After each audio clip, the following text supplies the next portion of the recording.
High, আমি তিতলি। তো সকাল সকাল চলে এসেছি আবার একটা ভিডিও নিয়ে।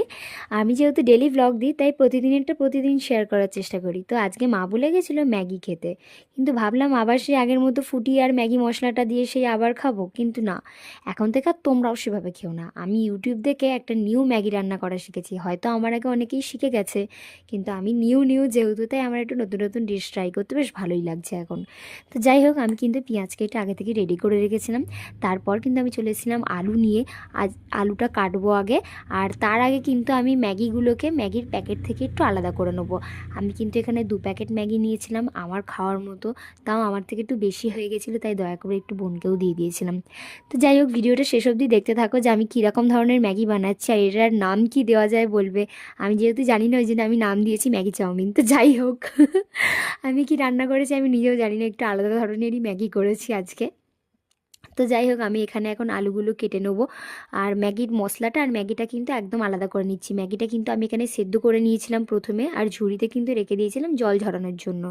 তো যাই হোক, ঝুড়িটা রেখে দিয়েছিলাম। তারপর কিন্তু আমি আলুর খোসাগুলো ছিঁড়ে নিচ্ছিলাম প্রথমে। তারপর কিন্তু আমি এখানে ম্যাজিক করে আলুটা টুক করে কেটে নেবো। তো দেখো, আমার আলু কাটা একদম কমপ্লিট হয়ে গেছে। এবার চলো, এবার হচ্ছে ডিমের পালা। ডিম তো আর কাটা যাবে না, ডিমটা ফাটিয়ে আমি এখন ভাজবো। না না, এমনি এমনি ভাজবো না, ভাজবো হচ্ছে তোমার ওই পিস পিস করে, মানে একদম গুঁড়ো গুঁড়ো করে, মানে একদম ঘেঁটে দেবো আর কি ডিমটা। ওইভাবে ভাজবো, যেমন এগ চাউমিন খাও ঠিক তেমনভাবে আমি এখানে ডিমটাকে ভাজবো।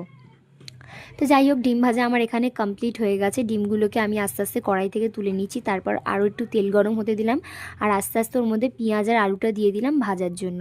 পেঁয়াজ আর আলু কিন্তু প্রথমে একসাথে দিচ্ছিলাম না, তারপর কি মনে হলো একসাথেই ঢেলে দিলাম।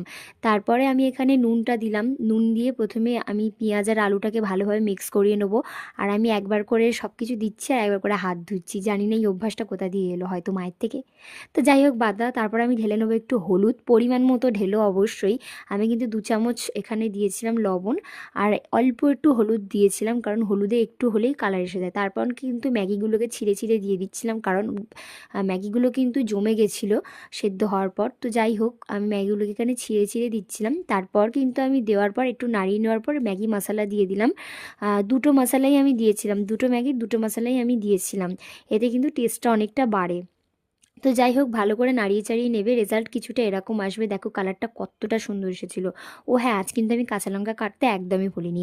আমি কিন্তু কাঁচা লঙ্কা কেটেছিলাম এবং সেটা আমি আলু আর পেঁয়াজের সাথে দিয়ে দিয়েছিলাম তেলে।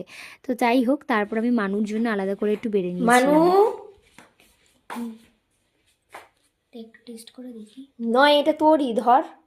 আমি তাহলে আর গলা রুটি বানাবো না। খেয়ে দেখ, খেয়ে দেখ।